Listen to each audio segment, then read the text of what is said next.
All right, we're here at the Performing Arts Center in El Dorado High School. We've installed a complete new system, and we're going to do a few installments of training on this system, starting with the console. This is the Allen Heath SQ7.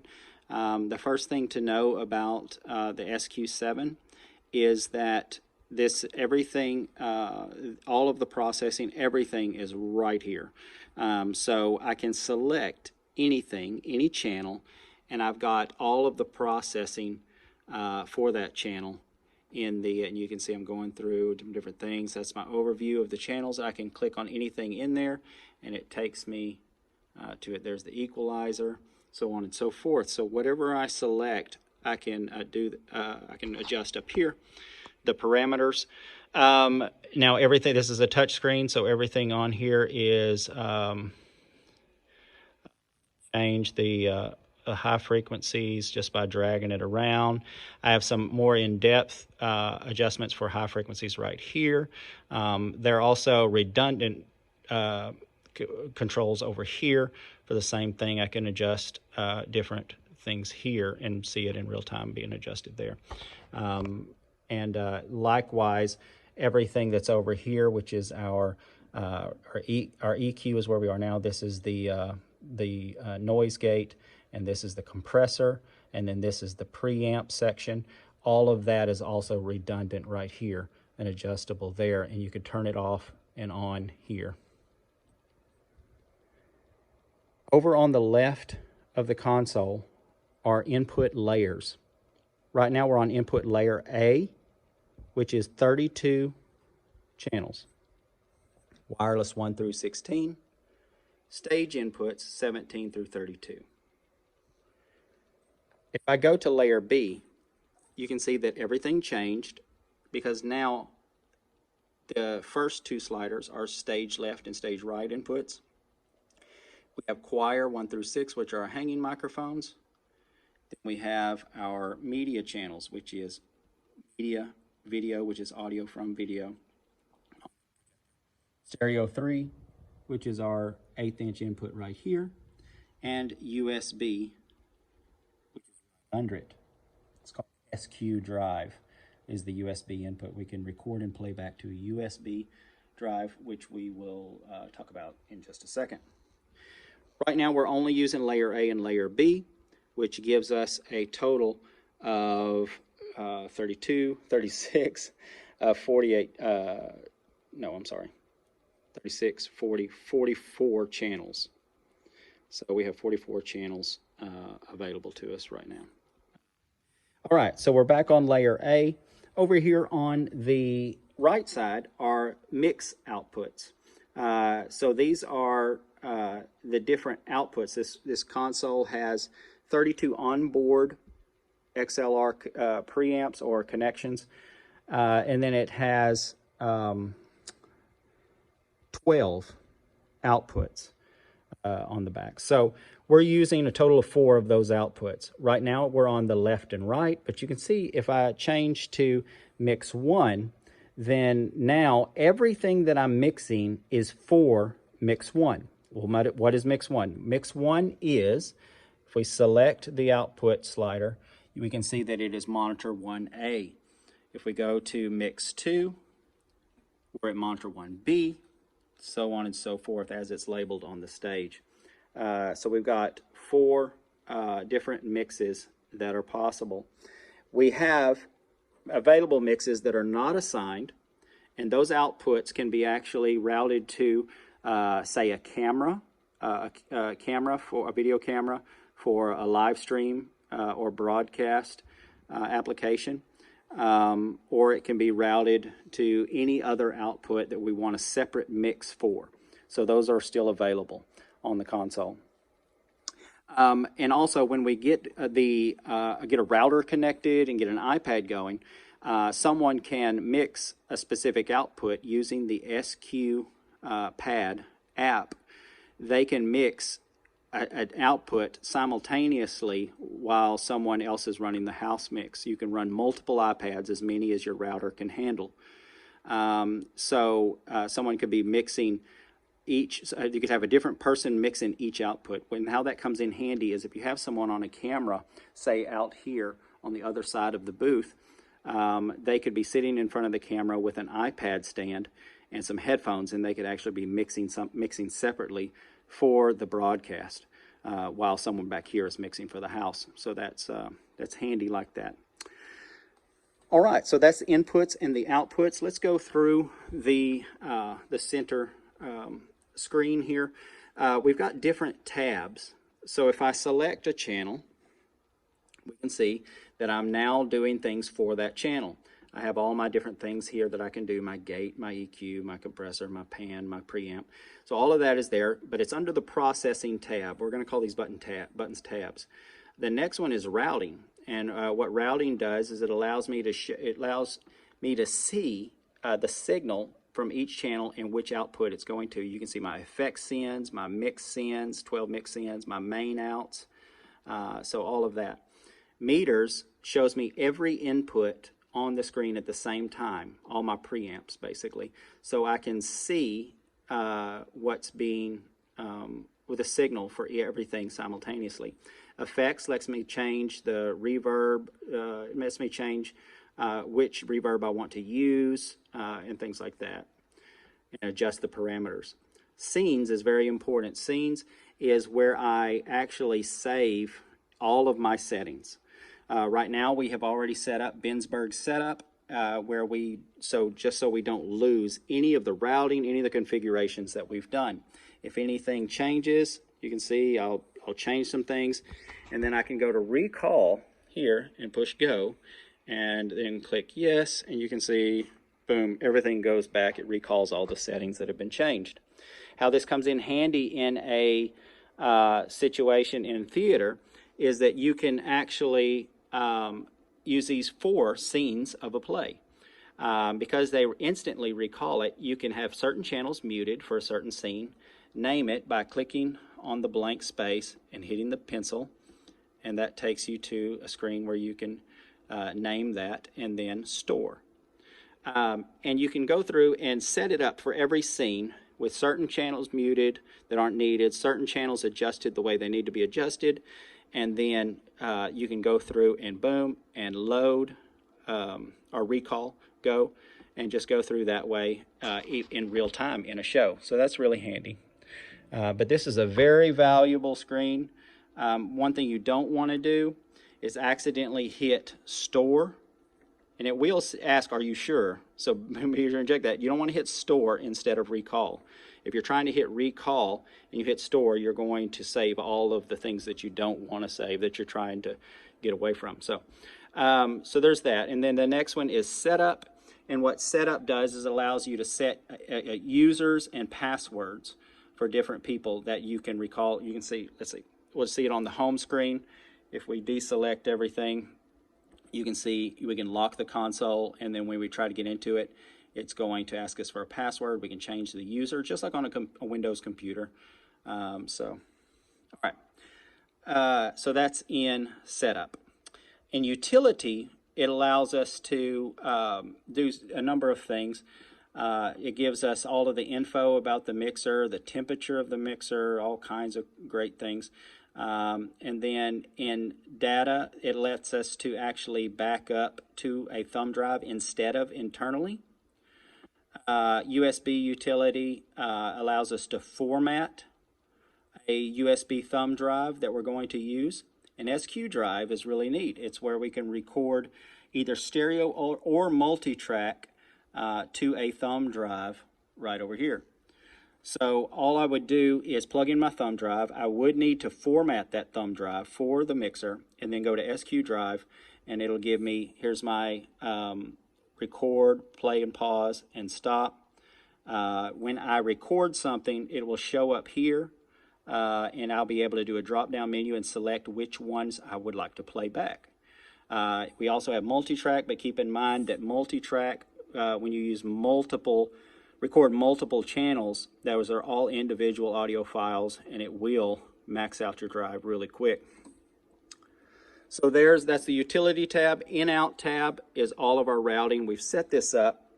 We've got inputs, outputs on the side, and then we've got local inputs, the S-Link, which is our digital snake, USB, which is on the back. We've got a USB B connection on the back, like a printer cable, so this can act like an interface, and then we don't have an in-out port connected.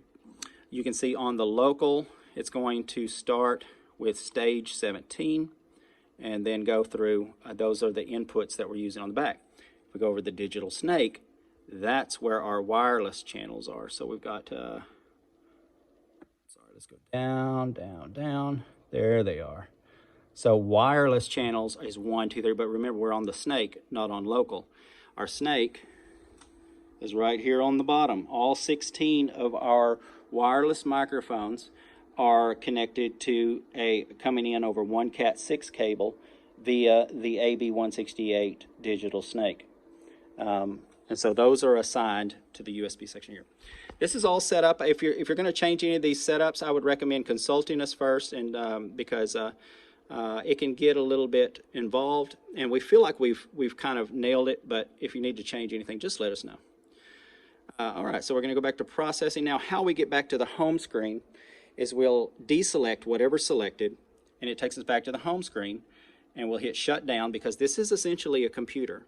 Just like we wouldn't just unplug our computer when we're done, we would shut it down. We really need to shut this down before we power it off.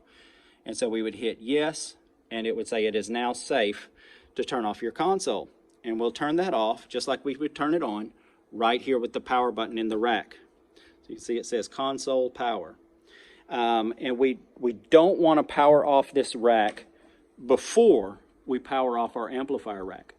If we do, we will get a big pop. Same thing when we're powering it on. We don't want to power on this console unless the amplifiers are turned off, because when the amplifiers are on, they amplify whatever is happening. So if this is coming on, going off, it's going to pop, pop, pop. So we want to make sure we unamplify anything that we do over here before we power on, power off. If you would like a little bit more in depth, just real quick, just one more thing in depth. This is over here, there's a copy paste, which is really handy. I can hold copy and push any channel, and I can hold paste and I can paste that to any channel by hitting select on those channels while I'm holding the button. So it's really handy if you're copying EQs to all of your wireless headsets, things like that. It really speeds things up. So that's the console. Right here to the left, we're going to talk about this real quick, and then we'll start another video for the amplifiers.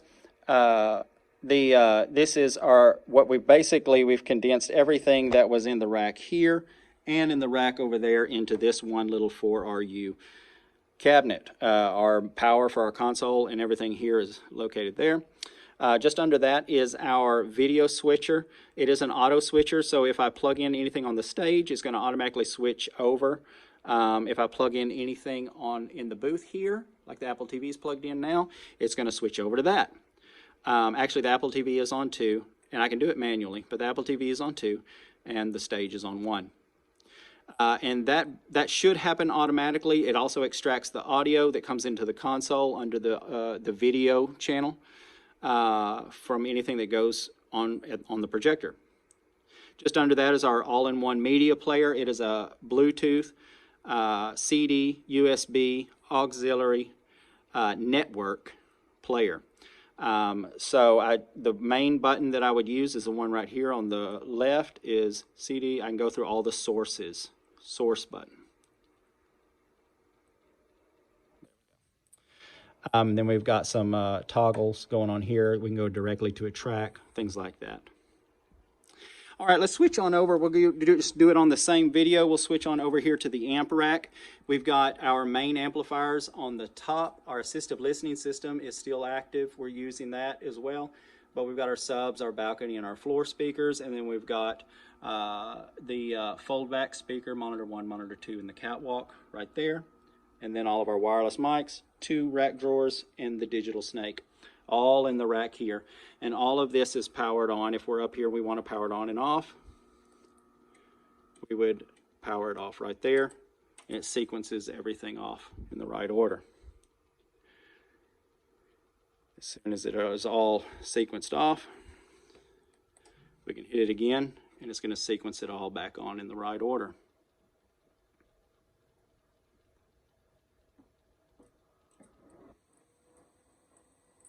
Okay. And so let's go up to the stage, and we'll talk about a little bit there, and that'll be it.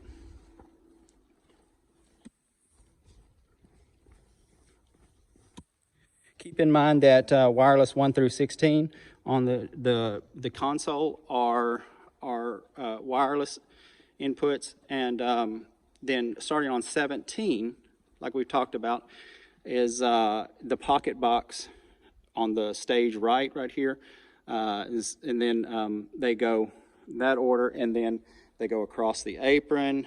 So you can see right here we've got mic 28, so on and so forth. And then 32 is here under the lockers in the media, what was the media pocket box. And then we have stage right input and stage left just behind the proscenium. So here's our speakers. We've got JBL VRX 918s and 930, that's the subwoofer, and then underneath are 932 LAs. And we've got a double hang here, which covers the whole auditorium pretty well. And then here in the from the catwalk, we have 3 VRX 928s. It's the 8-inch version instead of a 12-inch. It's an 8-inch version, and it's a fold-back speaker that's ganged to the main output of the system that washes the stage with just a little bit of clarity, so that if I'm speaking on the stage, I don't hear just rumble because I'm not in front of the speakers. I get a little bit of air, a little bit of clarity here on the stage. The reason that that is really handy is because line arrays are very directional.